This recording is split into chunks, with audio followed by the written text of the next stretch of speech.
오늘 여전히 인격적이신 하나님이라는 제목으로 하나님 말씀 나누려고 합니다. 뒤에서 같이 찬양하면서 예배했는데요. 너무 뜨거운 거예요. 그래서 이 열기가 계속 이어지면 좋겠다. 그러려면 찬양 예배를 계속 드려야 되나? 막 이런 생각들을 했습니다. 설교자로서는 너무나도 긴장되고 또한 설레는 그런 시간입니다. 하나님께서 오늘 우리에게 큰 은혜 주실 것을 기대하는 마음으로 함께 말씀을 나눴으면 좋겠습니다. 요새 그 드라마 추이가 이제 군대에서 병원으로 옮겨가는 것 같습니다. 병원 드라마를 보면은 이렇게 영어 그 용어들을 의사끼리 아는 그 용어들을 이렇게 쓰면서 그 장면들이 참 멋있더라고요. 그래서 저도 오늘 그 의학 용어로 시작해 보려고 합니다. 템퍼 텐트룸이라는 의학 용어가 있습니다. 우리말로는 분노 발작이라고 합니다. 저희 집에도 이 분노 발작 증세를 앓고 있는 한 사람이 있기 때문에 제가 이 증상에 대해서 너무나도 잘 알고 있습니다. 분노 발작의 정의는 이래요. 분노 발작은 생후 만 1세에서 4세 사이의 어린 아동들이 흔히 보이는 분노 감정에 대한 정상 반응이며 자신의 자유의지와 독립을 지키려는 가장 원시적인 의사표시 행동이다. 자아가 생겼다는 거죠. 아이가 하고 싶은 일이 생겼다는 거예요. 마음껏 하고 싶은데 제지당해서 짜증난다라는 겁니다. 분노 발작, 이 고상한 표현인데 우리가 쉽게 쓰는 말로는 떼쓰기입니다. 저희 첫째가 4살이에요. 만 1세에서 4세 사이, 4세입니다. 제가 이 정의를 보면서 좀 낙심을 했습니다. 분노 감정에 대한 정상 반응이래요. 정상이라는 거죠. 그러니까 이 과정은 거칠 수밖에 없는 정상적인 과정이다 라는 사실이 좀 낙심이 되더라고요.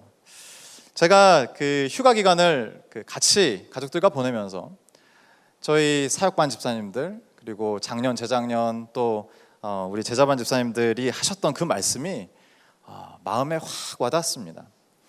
그 방학이 다가오는 그 시점의 훈련생들에게는 그 방학을 참 기대하는 마음들이 있어요. 너무나도 열심히 달려왔기 때문에 이제 쉼을 갖는 그 4주, 5주간의 시간이 참 꿀과 같습니다. 근데 제가 여자반을 담당해서 이제 같이 훈련을 하다 보면은 동일하게 말씀하시는 거예요. 방학이 너무 기다려지지 않는다는 거죠. 방학이 또 다른 사역 기간 같다고 이야기를 하시는 겁니다. 그래서 집사님 지금 열심히 달려왔잖아요. 쉼을 공식적으로 드리는데 왜 기대하지 않으세요? 그랬더니 저만 방학을 하는 게 아니라 아이들도 방학을 한다는 거죠. 삼시세끼 아이들과 함께 지낼 생각을 하면은 너무나도 힘든 마음이다 이런 얘기를 하셨어요. 그때는 잘 몰랐는데 제가 이제 그 마음을 충분히 알 것 같습니다. 제가 아이와 여러 가지 이제 놀이를 하는데 이렇게 블럭 맞추기를 참 좋아해요. 그래서 블럭 맞추기를 이렇게 하다가 갑자기 저희 아이가 상당히 귀엽고 남자아이인데 귀엽고 예쁘장하게 생겼습니다. 아주 사랑스럽게 생긴 그 아이가 블럭을 막 맞추다가 갑자기 짜증을 내기 시작하는 거예요. 분노 발작이죠. 안 돼, 이게 뭐야, 안 돼, 막 이러고 있어요. 그래서 저한테 도움을 요청해요. 가갖고 다시 이렇게 맞춰주면은 이렇게 하라고 이렇게 하면은 그 아이가 어떻게 할까요? 아니잖아, 이게 뭐야, 막 이렇게 얘기를 해요. 그러면 저는 아빠이지만 기분이 확 상하더라고요. 이게 무슨 직장의 상사도 아니고 그 마음속에 있는 것을 어떻게 내가 무엇인 줄 알고 구현을 해달라는 그 요청 앞에서 마음이 상당히 어려웠습니다. 그래서 이 아이를 보면서 어떻게 양육을 해야 되나 큰 걱정이 있었습니다. 그래서 아이 재워놓고 저희 아내랑 아이를 양육을 어떻게 할 것인가, 어떻게 인격적으로 키울 것인가 이런 얘기들을 했어요. 근데 저희 아내에게서 더 충격적인 얘기를 들었어요. 아이가 화를 낼 때 같이 화를 내면 안 된다는 거죠. 이유는 뭐냐면 아이가 분노 발작을 일으킬 때 아이가 부모에게 기대하는 바가 있다는 거예요. 아빠는 아빠답기를 원한답니다. 그래서 분노 발작을 일으킬 때 충분히 그것을 스펀지같이 다 흡수하고 받아주기를 원하는 기대감으로 분노를 낸다는 거죠. 자신이 없었어요. 제가 그렇게 받아줄 수 있을까? 그것이 받아주고 포용해주고 그것이 이 아이에게 인격적인 대우를 해준다라는 것인데 상당히 저로서는 힘든 일이었습니다. 휴가 내내 인격적인 관계는 무엇인가, 인격적인 대우는 어떻게 하는 것인가, 이 질문에 빠졌습니다. 그래서 이게 쉽게 설명할 수 없을까라는 질문에 이제 질문까지 갔었는데, 인격적인 관계는 이런 것 같아요. 상대를 우선적으로 생각하느냐, 나보다 더요, 나를 우선적으로 생각하느냐, 이 차이인 것 같습니다. 제가 우리 교회 와서 너무나도 인격적인 성도님들, 또 사랑이 많으신 성도님들에게 정말 인격적인 사랑을 많이 받았어요. 그 중에 한 분 잊혀지지 않는 분이 계신데, 제가 오늘 같은 날이에요. 오늘 수요일 수요 예배 때 제가 주차를 하고 있었는데, 그날따라 무슨 열정이 그렇게 생겼는지 몰라요. 열심히 뛰어다니면서 열정적으로 주차를 했습니다. 오세요, 오세요, 더 하고 있었는데, 어떤 남자 성도분이세요. 제가 성함도 모르고, 죄송합니다. 시간이 많이 지나서 얼굴도 잊었습니다. 그렇지만 그분이 하셨던 그 행동은 고스란히 기억하고 있습니다. 이분이 저에게 무슨 얘기를 할까 말까 망설이시는 거예요. 그게 이게 느껴지는 거죠. 이분 안내해 드리고 옆으로 이렇게 이동을 했는데도 이분이 오실까 말까 하는 게 느껴지는 거예요. 그래서 이분이 용기를 내서 오셨어요, 저에게. 그래서 잠깐 이야기하실 수 있을까요? 이렇게 물어보세요. 그래서 저는 이제 차들이 들어오니까 뭐 급한 일이신가요? 다음에 하면 안 될까요? 뭐 이런 얘기를 했는데, 그분이 급한 일이라는 거예요. 그래서 성도님이 급하다니까는 제가 또 이제 들어드려야 되잖아요. 저를 이제 잘 이렇게 오라 그러세요. 어디로 자꾸 오라 그러시는데 주변을 막 살피세요. 그러더니 차와 차 사이에 아무도 볼 수 없는 그 구석진 자리로 저를 안내하셨습니다. 이거는 대체 무슨 일인가? 그래서 급하시다니까 제가 갔어요. 근데 이분이 갑자기 저에게 다가오시면서 귓속말을 하려고 그러시는 거예요. 거기는 귓속말을 하는 배경이 아니에요. 아무도 볼 수 없고 아무도 들을 수 없는 그곳에서 저에게 다가오셔서 얘기를 하려고 그러시는 거예요. 제가 고민 많이 했습니다. 이거 듣고 있어야 되나? 뭐 하세요? 왜 이러세요? 이렇게 막 반항을 해야 되나?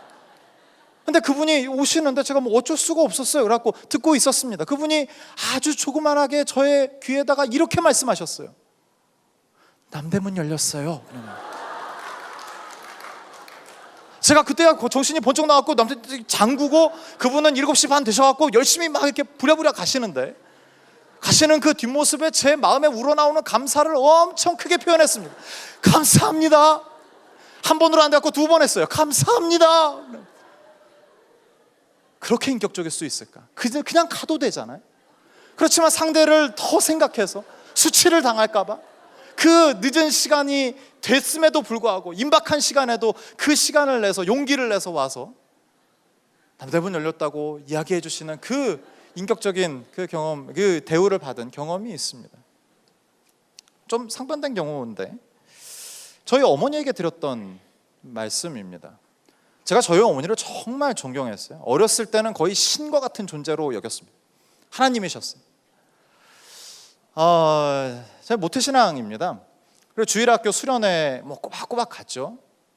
유치부였나 초등부였나 기억나지 않습니다. 하지만 수련회 때에 그 전도사님이 이제 성경 퀴즈를 하시는 거예요. 성경 퀴즈를 해갖고 막 문제를 내시는 거죠. 문제가 이런 거였대요. 우리와 약속을 하시고 꼭 지키시는 분은 누구십니까? 이런 질문이었어요. 답이 뭐예요? 망설이시면 안 되죠. 지금 배경이 어디예요? 교회고, 누가 문제를 내요? 전도사님이 문제를 낸다니까요. 그럼 답은 뭐예요? 하나님, 예수님, 성령님 아니면 하나잖아요. 하나님이에요. 근데 제가 손을 딱 들더래요. 그래갖고 전도사님이 딱 시킨 거죠. 분명히 답을 얘기하리라 그러면 딱 시킨 거예요. 제가 손을 딱 들고 뭐라고 얘기할게요? 엄마, 그런 거예요. 애들 막 킥킥 웃고 뭐 난리 났어요. 답이 아닌 걸 다 아니까. 전도사님도 당황하셨죠. 이것을 어떻게 수습해야 되나. 그리고 나서 어떻게 수습이 됐나 봐요. 저는 그 기억이 없습니다. 근데 저희 어머니에게 수련회가 다 끝나고 전도사님이 저희 어머니 찾아오셔가지고 이 얘기를 하신 거예요.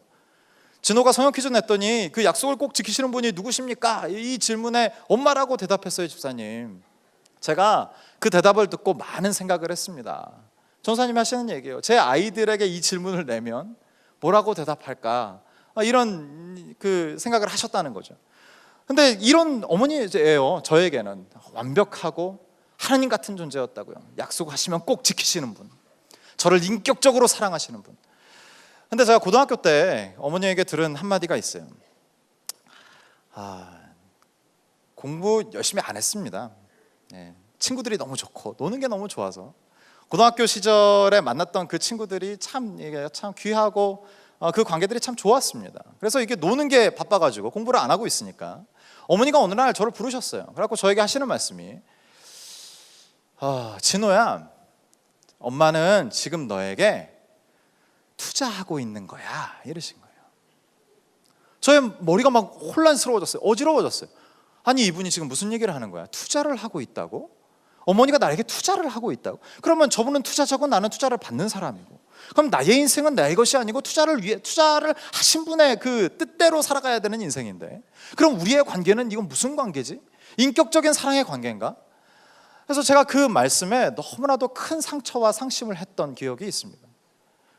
그러니까 이 모든 대인관계 속에서 그 사람을 더 중심에 세워서 생각하느냐, 내가 중심에 서서 이 관계를 설정하느냐의 그 차이가 인격적인 관계, 인격적인 대우라는 개념을 설명할 수 있을 것 같아요. 이런 개념으로 오늘 본문 8절을 보면 좋겠어요. 8절에 반복되는 표현이 있습니다. 8절을 같이 한번 볼까요? 같이 읽겠습니다. 시작. 사랑하는 자들아,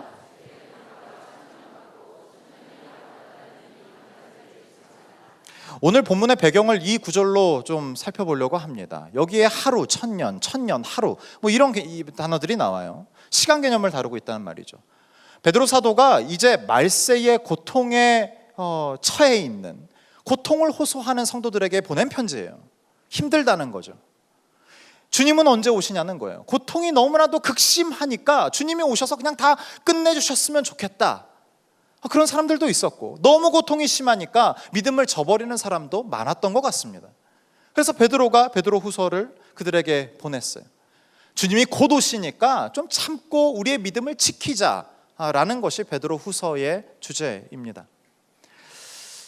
9절에 보면은 재미있는 대조가 나오는데 같이 한번 보겠습니다. 같이 읽죠. 시작. 주의 약속은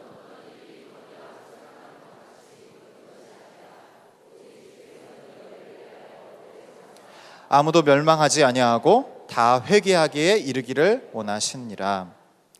여기에 두 대조가 나오는데 시간이 더디다고, 시간을 중시하는 어떤 한 부류와 시간은 생각 없고 관심 없고 한 사람이라도 더 살려야 되겠다는 두 구분이 지어져 있습니다. 나 중심의 성도들은 나의 고통의 문제가 너무나도 중요하기 때문에 이 고통을 해결해 주실 주님을 찾고 고통을 해결받을 그때를 생각한다라는 겁니다. 그와 반대로 하나님께서는 시간의 구애 없고 나는 한 사람이라도 더 살려야 되겠다, 한 사람이라도 더 회복시켜야 되겠다라는 마음으로 이 극심한 두 대조를 보이고 있다라는 겁니다. 나 중심의 성도는 주의 약속이 왜 이렇게 더디냐고 이야기합니다. 그러나 상대 중심의, 우리 중심의 하나님은 한 명이라도 더 살리기 위해 오래 참으신다고 말씀하십니다.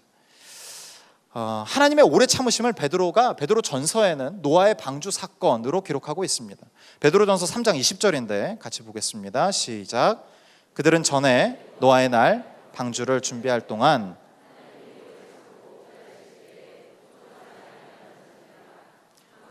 물로 말미암아 구원을 얻은 자가 몇 명뿐이니 겨우 8명이라. 하나님이 얼마나 오래 참고 기다리셨다고 말씀하고 계십니까? 방주를 준비할 동안. 창세기 6장 3절에 하나님이 지으신 모든 인류가 죄악 덩어리인 것을 보시고 창조하신 것을 후회하셨다고 기록합니다. 하나님이 마음을 먹으신 거죠. 그리고 노아를 자녀를 태어나게 해서, 자녀가 태어나서 500살 좀 지나갖고 노아를 부르셔서 방주를 만들게 하세요. 홍수는 언제 들이닥칩니까? 노아의 600세에 100년 안 되는 한 90여 년의 그 시간 동안 하나님은 오래 참으신 겁니다. 여기에 그 결과를 참혹하게 기록하는데 다시 본문을 보겠습니다. 그들은 전에 노아의 날의 방주, 그 맨 끝에 뭐라고 베드로가 기록하고 있나요? 물로 말미암아 구원 얻은 자가 몇 명뿐이에요? 8명이라. 우리가 이 구절을 볼 때 이렇게 이야기할지 모르겠습니다. 하나님은 그동안 뭐 하셨어요? 하나님을 드러내시고 하나님이 직접 나타나셨으면 100명이라도 구원했겠네요. 1000명이라도 구원했겠네요. 10,000명은 구원 못했겠습니까? 하나님 대체 뭐 하셨어요? 이런 반응을 보일 수 있을지 모르겠습니다. 그러나 이렇게 이야기하면 안 됩니다.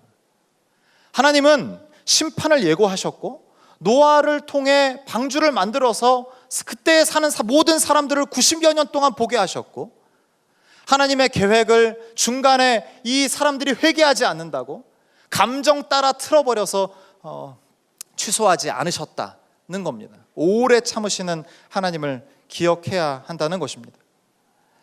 사람들의 마음, 저를 포함해서 우리 모두가 하나님 앞에서 내가 생각한 그대로 살아가기를 원해요. 하나님, 이 일은 제가 버릴게요. 하나님이 수습해 주세요. 이것이 우리의 신앙생활의 대표적인 구호가 아닌가라는 생각이 들어요. 열심히 내 계획과 내 생각대로 일을 해봤는데 안 됐어요. 결과적으로 망했습니다. 그러면 어떤 이야기를 하는 줄 아세요? 하나님, 내가 이 계획을 세울 때 그때 막아주셨어야죠. 그럼 하나님이 그러시겠죠. 내가 막았다. 내가 그러지 말라고 했잖아. 하나님, 알아듣도록 하셨어야죠. 다리를 부러뜨려서라도 그 길을 가지 않게 하셨어야죠. 우리는 이렇게 말하는 존재들이라는 얘기입니다. 하나님은 한 인생을 기다리십니다. 한 인생을 오래 기다리십니다. 그 대표적인 인물이 다윗입니다. 하나님은 다윗을 내 마음에 합한 자라고 하셨다는 것을 우리가 잘 압니다. 그런데 이 표현이 얼마나 웃긴 표현인 줄 아세요? 다윗이 하나님의 마음에 합한 그런 조건과 자격이 있어서 하나님이 이런 평을 하신 게 아니라, 문제투성이인 다윗을 모든 환경과 여건을 통해서 다윗을 다윗되게 만드신 후에 하나님이 그 영광을 받지 않으시고 다윗을 칭찬하시는 데 쓰신다는 얘기죠. 행복이라는 영화를 찍고 황정민 씨가 그 수상을 했어요. 나무조연상 받았습니다. 그래서 그 수상 소감에 스태프들이 이것들을 다 했지 저는 숟가락 하나 얹었을 뿐입니다, 이런 수상 소감을 해서 화제가 된 적이 있습니다. 이런 꼴인 거죠. 다윗이 무슨 자격이 있어서 능력이 있어서 하나님이 이런 평가를 하신 것입니까? 아니라는 겁니다. 하나님이 모든 상황과 여건들을 다윗이 다윗되게, 다윗이 깨닫고 잘하고 성숙하게 만들어 놓으신 후에 다윗을 보시면서, 야, 너 참 괜찮다, 너 내 마음에 쏙 든다 라고 이야기하셨다라는 겁니다. 근데 다윗은 이런 하나님의 인도하심을 받았다고 하면 은혜에 젖어 살아야 되는 것 아니에요? 근데 다윗은 그러지 못했다는 거죠. 다윗은 은혜에 젖어서 살지 못했습니다. 매 평생을 하나님 감사합니다, 이 모든 것이 하나님이 하신 일입니다, 이렇게 찬양하고 감탄해야 할 다윗의 인생에 여러 가지 사건들이 벌어져요. 사무엘하 6장 7절 8절입니다. 같이 한번 읽을까요? 같이 읽겠습니다. 시작. 여호와 하나님이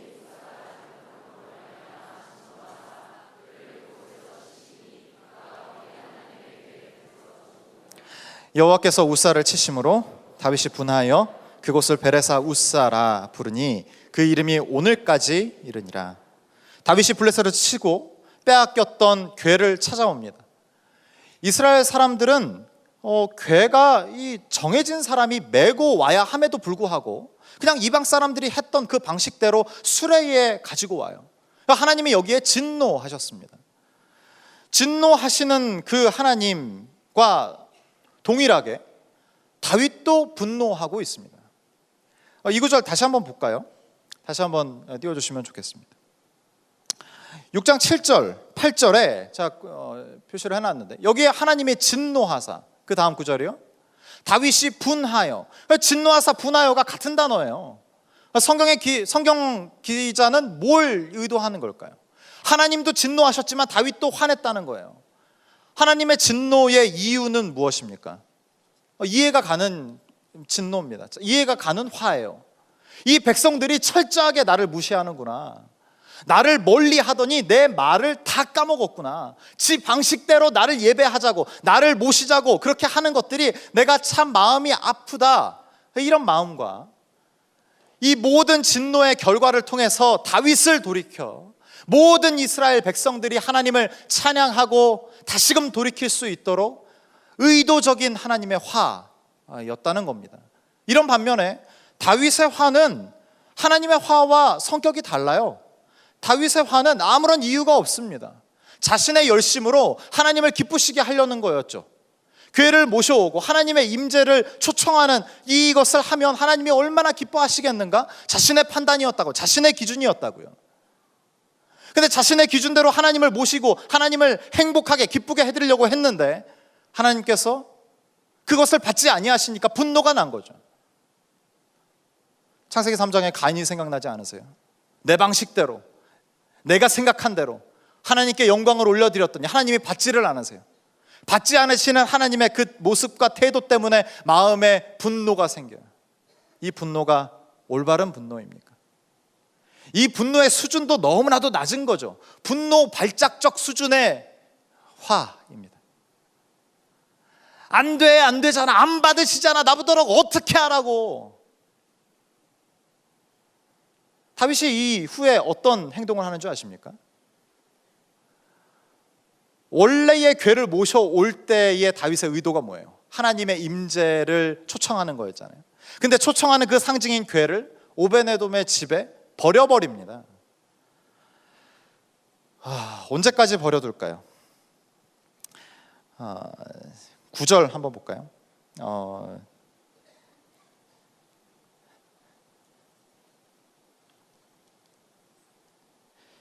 11절입니다. 11절 같이 한번 읽겠습니다. 여호와의 궤가, 시작. 여호와의 궤가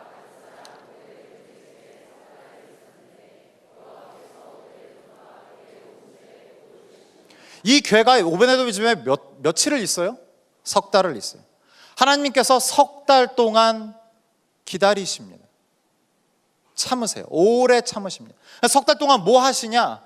복을 주시는 거예요. 오베네돔의 집에 복을 주세요. 이 모든 것이 다윗을 향한 메시지입니다. 나는 내 기분이 상했다고 내 기분대로 사람을 죽이고 너희들을 아프게 할 목적으로 진노하는 하나님이 아니다. 너희들을 사랑하고 잘 되기를 원하는 하나님이다. 복 주기를 원하는, 너희들이 복 받기를 원하는 하나님이다. 그것을 보여주세요. 그제서야 비로소 다윗이 그것을 알고 궤를 모십니다. 모실 때 그 사건 우리가 알잖아요. 옷이 흘러내려간 줄도 모르고 춤을 추면서 모셔요. 얼마나 수준이 낮은 다윗의 반응이라고 할 수 있습니까? 밧세바를 범한 사건도 마찬가지죠. 사무엘하 11장 27절에 밧세바를 범한 그 사건의 결과로 아이를 낳습니다. 아이를 낳고 임신기간 10개월에 출산해갖고 좀 키웠으니까 1년이 지났어요. 하나님은 1년 동안 오래 참으셨어요. 나단을 보내서 이 말씀을 하시고 그제서야 다윗이 깨닫고 돌이키고 회개합니다. 오늘 본문 9절을 다시 한번 봤으면 좋겠어요. 오늘 본문 9절을 같이 한번 다시 한번 읽겠습니다. 같이 읽죠. 시작. 주의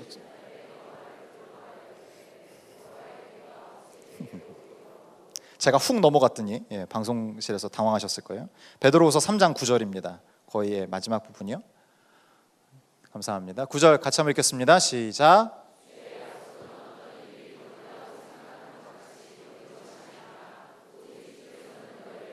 오래 참으사 아무도 멸망하지 아니하고 다 회개하기에 이르기를 원하시느니라.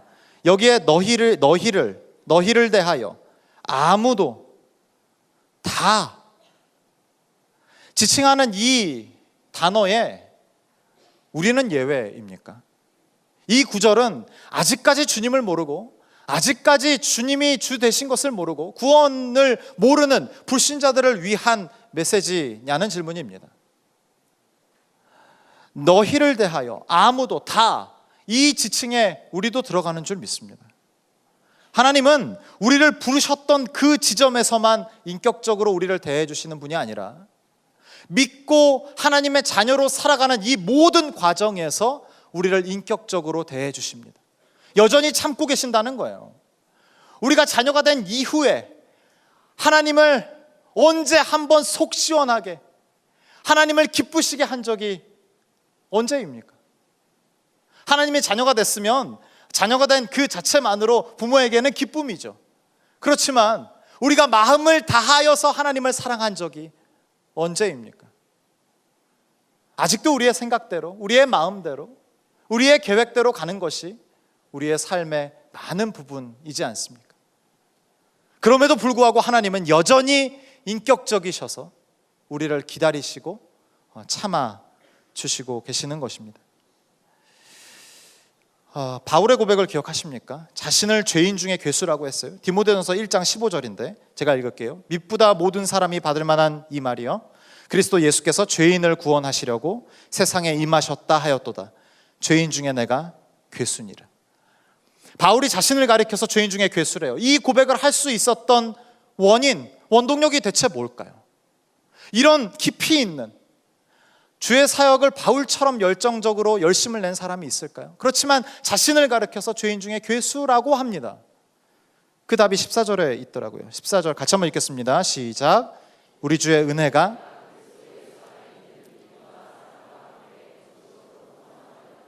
이 고백은 단순히 나올 수 있는 고백이 아니라 여전히 하나님이 나를 인격적으로 대해 주시는구나, 여전히 나에게는 은혜가 넘치는구나, 나는 여전히 은혜가 필요한 죄인이다 라는 고백을 이 은혜가 넘칠 때에 가능한 줄 믿습니다. 우리가 살아가는 이 성화의 과정에서 가장 중요하게 요청되는 것은 여전히 하나님의 은혜입니다. 불신자였을 때 돌이키는 그 순간에, 회심하고 돌이키는 그 순간에도 은혜가 필요하지만 우리가 살아가는 이 성화의 과정 가운데 절실히 요청되는 유일한 단 한 가지가 있다면 바로 주님의 은혜인 줄 믿습니다. 이 은혜를 받은 자는 나를 오래 참아주셨듯이 나의 지체를 오래 참습니다. 저희 이 말씀을 준비하다가 저희 외할아버지 생각이 났어요. 돌아가신 지 꽤 됐습니다. 벌써 한 14년, 15년 돼가는 것 같아요. 믿음이 참 좋으신 장로님이셨습니다. 저는 아버지가 일찍 돌아가셔서 어머니와 이제 외가에서 자랐기 때문에 할아버지가 저를, 할아버지가 저를 키워 주셨습니다. 멀리서 이제 하루 명절 때 가끔 볼 때는 잘 모르지만 가까이서 살면 그 사람의 약점과 약한 부분을 여실히 알게 되지 않습니까? 믿음이 참 좋으신 분이었지만 가끔 경찰서에서 전화가 와요. 여기 한 노인이 쓰러져 계십니다. 그러면 이제 할머니 이모 가셔서 모시고 오곤 했습니다. 그리고 어느 날 이제 그 쓰러지신 이유는 이제 많이 이렇게 잡수셨기 때문입니다.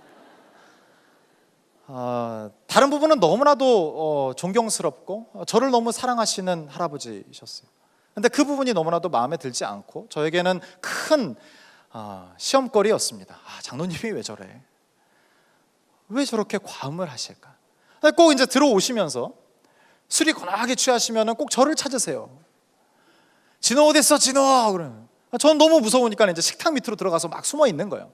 할아버지가 안방에 들어가셔서 코를 고시고 주무실 때까지, 그 소리가 들릴 때까지 저는 이제 식탁 밑에 있는 거죠. 그 부분이 참 저에게는 큰 상처고 아픔이었습니다. 그래서 제가 좀 이제 반항할 나이가 됐을 때, 제가 중3 때까지 그 외가에서 컸는데 반항할 나이가 됐을 때 할아버지가 무슨 말 하시면 이제 저 나름대로의 소심한 목소리 이렇게 듣지도 않고 무시하고 막 이런 일들을 좀 했어요. 그리고 나서 할아버지가 돌아가셨는데, 돌아가신 이후입니다. 저희 막내 이모하고 이제 할아버지에 대한 이야기를 나눌 기회가 있었는데, 이모, 나는 할아버지에 대한 이런 상처가 있어요, 이런 얘기를 했어요. 그랬더니 이모가 그것은 너의 상처이지만 할아버지는 할아버지 나름대로의 이유가 있어, 이런 얘기를 하시더라고요. 제가 5살 때 아버지가 돌아가셨어요. 저희 어머니가 둘째 딸입니다. 참 아끼고 소중하게 여긴 둘째 딸인데 29에 혼자가 되셨어요. 젊은 나이에 혼자가 된 그 딸을 보면서 두 부모님이 많이 가슴 아파하셨던 것 같아요. 또 할머니가 이제 저희가 같이 살면서부터 할아버지에게 선전포고를 하신 거죠. 딸이 이런 고통을 겪고 있는데 우리가 부부 생활을 할 수가 있냐. 그래서 그때부터 각방을 쓰시고 이제 두 분이서 같이 이렇게 지내시는 시간이 없어졌다고 합니다. 제가 22살 그 즈음에 할아버지 돌아가셨는데 그때 막내 이모의 말씀을 듣고 그제서야 알았어요. 그제서야. 그리고 할아버지에게도 무슨 사연과 할아버지가 참 불쌍하고 너무 죄송하고 내가 상처 받았던 거 그대로 돌려드린다고 소심한 복수했던 거 다 기억나면서 할아버지 죄송해요, 잘못했어요 할 기회가 없는 그 시간에 너무나도 많이 울었던 기억이 있습니다. 하나님은 여전히 저에게 인격적이셨어요. 제가 알아들을 수 있는 나이에 그 이야기를 듣게 하시고 미워했던 할아버지, 내 마음에 상처를 주셨던 할아버지를 용서하게 하시는 그런 일들을 해 나가셨습니다. 하나님은 우리를 비인격적으로 몰아붙이지 않으십니다. 우리가 알 수 있도록, 깨달을 수 있도록, 그 사랑을 확인할 수 있도록, 인격적으로 항복하고 돌아올 수 있도록 우리를 인도해 나가시는 하나님이십니다. 그 하나님을 알 때에 우리의 좌절과 아픔과 고통의 문제가 눈 녹듯 사라지는 은혜가 우리 가운데 풍성히 있을 줄 믿습니다. 이 시간에 우리 함께 기도하기를 원합니다.